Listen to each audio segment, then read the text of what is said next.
education pays me money for it. But anyway, what I was saying was we are looking at grouping in pairs. We've just done common factor where the common factor has to be common to all the terms. This one with grouping in pairs, a lot of the times it's not common to all of them. If you have a look at this question, there's an X in the first 3 terms, but not in the 4th. Make sense? So you could not pull that out because it's not common to all of them. Okay, it's not a common factor. So what we're going to do is we're going to group in pairs. There's 4 terms. We're going to have a look at the first 2, then we're going to have a look at the second 2. So you'll also find something. I'm hoping you'll recognize something that happened that will help you out, but we'll see that in a second. So what are you going to pull out in these first 2 terms? Mr. Mewett. You can't take out negative 2 because there's no negative 2 there. It's got to be common to the first 2 terms. Okay. So what are we left with? Minus 2, yeah.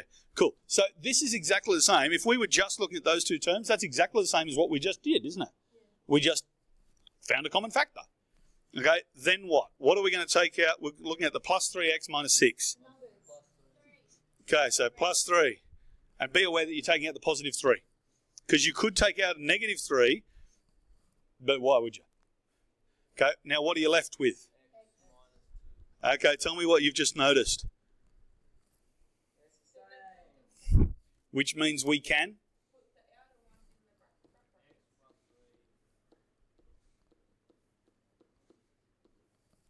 Ta-da! That is so exciting.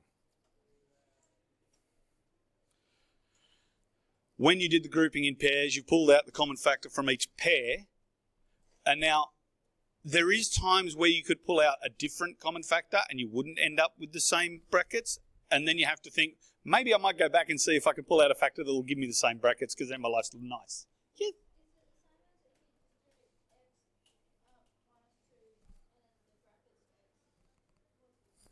Yes. Doesn't matter which order these brackets go in.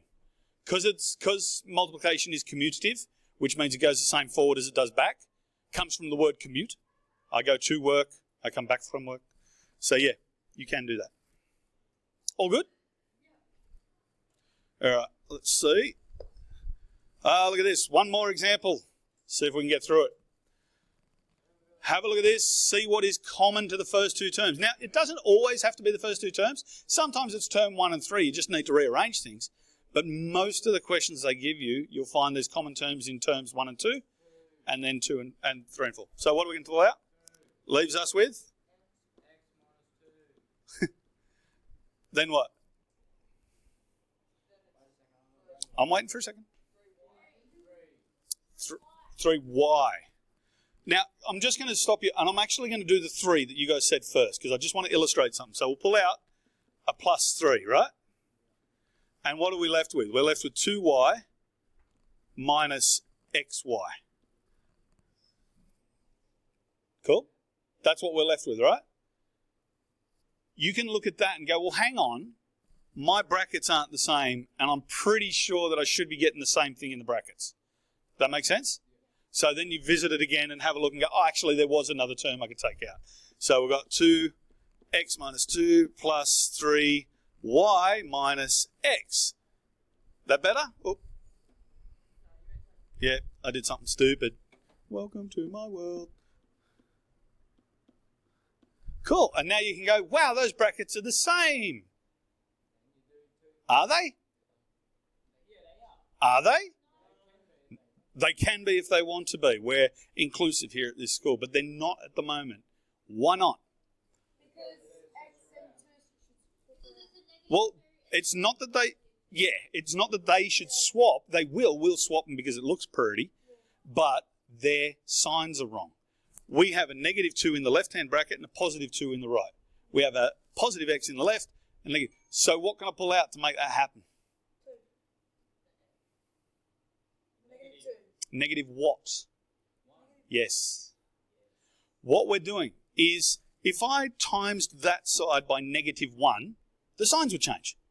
Because what's 2 times negative 1? Excellent. So that's what we want, isn't it? And what's negative x times negative 1? 2 thumbs up. So what that means is simply this. we need to times it by -1 to get that, right? You agree with that? If we times everything in there by -1, we end up with -2 positive x. And that's what we want, because that's the same over there, yeah? Notice how I haven't written them in the same order. I've kept them the order they were in. I've just changed the signs because I want you to recognize we're not changing the order of them. That doesn't matter diddly squat. What matters is we've changed it from a positive to a negative and from a negative to a positive. Cool? So to do that, what did I have to multiply that stuff by?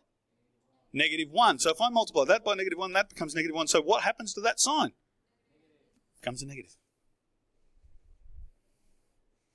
So what we're doing now is instead of multiplying everything in that bracket by positive 3y, we're actually multiplying everything in there by negative 3y. Negative 3y times -2 will give you -6. Why? Yeah. Now, if you feel uncomfortable and your left leg is feeling unbalanced to your right leg, you can actually rewrite that as that, okay? It's still a positive x, it's still -2. Now I have just swapped them around. Does that make sense? That, yeah, to make it look pretty. That is swapping, that boy got a pretty mouth. That is swapping them around. The other one wasn't, it was changing this sign. Okay, so now what's my final answer?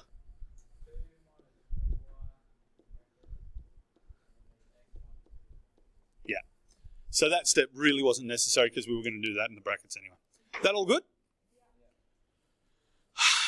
Okay, I think I'm awesome.